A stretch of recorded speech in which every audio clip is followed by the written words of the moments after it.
প্রথম অধিকার তার কানে আজান দেওয়া।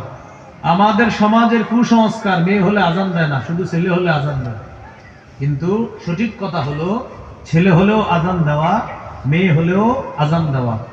আবু দাউদ 5105 নম্বর হাদিস। হাদিসের বর্ণনাকারী উবাইদুল্লাহ ইবনে আবি রাফি' রাদিয়াল্লাহু তাআলা তিনি বলেন, রাআইতু রাসূলুল্লাহ সাল্লাল্লাহু আলাইহি ওয়াসাল্লাম আযযানা ফি উযুনিল হাসান ইবনে আলী ইবনে আবি তালিব রাদিয়াল্লাহু তাআলা আনহুমা হিনা ওয়ালাদাতহু ফাতিমাতু বিস-সালাহ।